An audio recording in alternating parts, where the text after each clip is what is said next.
29/4/2024 খ্রিস্টাব্দে সন্ধ্যা অনুমান 7টা থেকে 8টার মধ্যে দোয়ারাবাজার থানাধীন পান্ডারগাড় ইউনিয়নে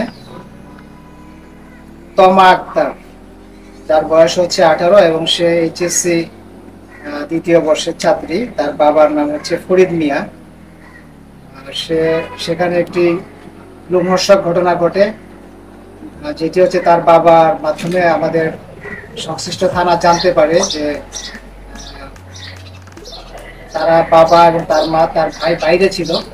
সেই সময় যে কেউ অসৎ উদ্দেশ্যে তার বাড়িতে প্রবেশ করে তমা আক্তার 18 তাকে ধর্ষণ করে এবং তাকে হত্যা করে। তারা প্রাথমিকভাবে ডেড বডি দেখে বা ঝুলন্ত অবস্থায় দেখে সেটি বুঝতে পারে এবং আমাদেরকে জানায়। জানানোর পর সাথে সাথে থানা পুলিশ সেখানে যায়, গিয়ে প্রাথমিকভাবে অনুসন্ধান করে যেটা জানা যায় তারা যেভাবে দামশন করেছিল যে এই মেয়েটিকে বাড়িতে কেউ ছিল না, এই সুযোগে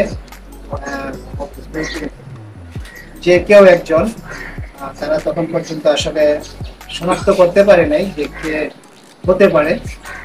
সেইভাবে আমাদের ইনফর্ম করার পর আমাদের টিকেটের কর্তৃপক্ষ সহ আমার অফিসাররা সেখানে যায়, পুরো ঘটনাটি প্রাথমিকভাবে অনুসন্ধান করে।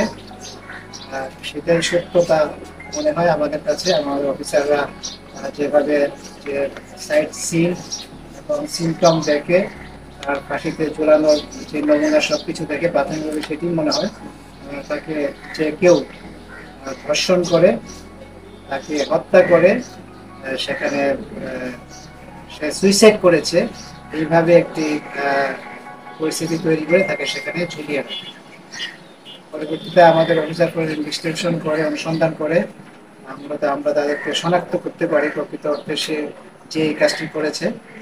পরবর্তীতে তাকে শনাক্ত করে আমাদের ঊর্ধ্বতন পুলিশ সদস্যরা স্পেশাল টিম করে আধুনিক তথ্য প্রযুক্তি ব্যবহার করে সেখানে একটি ফেলে যাওয়া বাটন ফোন, যে ফোনটি তারা পরিবারের সবাই ইউজ করত, সেই ফোনটি সূত্র ধরে তথ্য প্রযুক্তির মাধ্যমে এবং আমাদের টিম ঊর্ধ্বতন পুলিশ অফিসারদের নেতৃত্বে সারা রাত কাজ করে 6 ঘন্টার মধ্যে ভোর 6:30টার সময় আমরা এই ঘটনার সাথে সম্পৃক্ত যে আসামি প্রাথমিকভাবে আমরা যাকে টার্গেট করেছি এবং সেই ঘটনার প্রেক্ষাপট বিবেচনা করে তাকে গ্রেপ্তার করতে সক্ষম হয় এবং সে প্রাথমিকভাবে জিজ্ঞাসাবাদে ঘটনার সত্যতা স্বীকার করে এবং এই ঘটনায় প্রচলিত আইনে মামলা রুজু হয়েছে এবং আসামিকে